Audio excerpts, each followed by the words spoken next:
सोच लिया। अब उन्हें क्या पता, मैं तो अपनी कामयाबी का जश्न मना रहा हूँ। तुम नहीं, हम दोनों। अच्छा, तुमने समन को बताया कि अलिशा वापस आ गई?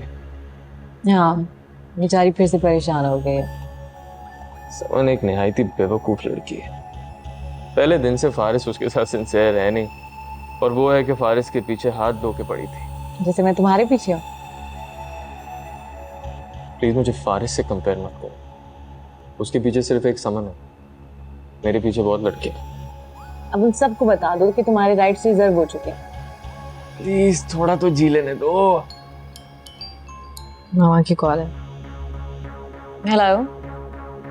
जी मामा, मैं बता के तो आई थी कि थोड़ी देर में आ जाऊंगी। क्यों, क्या हुआ पापा को? अच्छा सही है, आ जाते।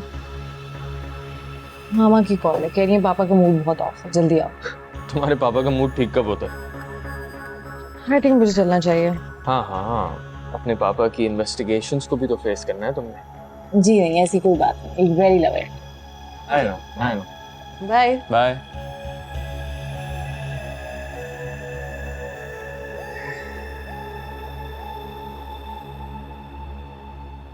कॉल पर बात करने की हिम्मत नहीं हुई और यहाँ आने की हिम्मत कर ली। जो भी पूछना है सामने पूछो, जरा मैं भी तो देखूं। सिर्फ कहने की हिम्मत है या सुनने का हौसला भी है? अब कहने और सुनने को और क्या रह गया है?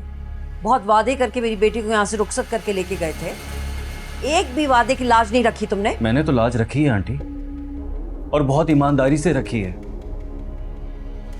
अपने भाई अपनी मामा के सामने डट के खड़ा हो गया, सिर्फ अलिशबा के लिए।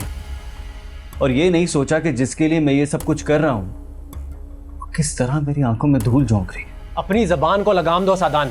अगर मेरी बहन के बारे में कोई गलत बात की ना, तो मैं भूल जाऊंगा कि अभी कागज का रिश्ता बाकी है। अपनी बहन से भी तो जाके पूछो कि वो इस रिश्ते को रखना चाहती है या सच सामने आने के बाद अपनी इस झूठी जिंदगी से निजात चाहती है। बस कर दो सादान, डरो अल्लाह से। क्यों बहुतान लगा रहे हो मेरी मासूम बच्ची पे? मेरे सब्र को मत आजमाओ सादान, चले जाओ यहां से। जब सब खत्म हो जाता है ना, तो अजियत तकलीफ देती है। मैं नहीं जानता कि तुम्हारी बहन ने तुम लोगों को क्या किस्से सुनाए, लेकिन मैंने इसे खुद देखा है फारिस के साथ उसके ऑफिस से निकलते हुए। देखा था तो ये भी जान लेते कि वहाँ मैं किसके कहने पर गई थी, और ये तो जानने की और पूछने की बिल्कुल भी कोशिश नहीं की होगी ना कि वहाँ जो आपको इन्फॉर्मेशन प्रोवाइड करा था उसका इन्फॉर्मेशन देने का मकसद क्या था। रहने दो अलिशबा, कोई जरूरत नहीं है इसे सफाइयां पेश करने की। सफाई देने के लिए इसके पास कुछ होगा तो सफाई देगी ना। किस किस सच को झुटलाओगी, किस किस को झूठा साबित करोगी?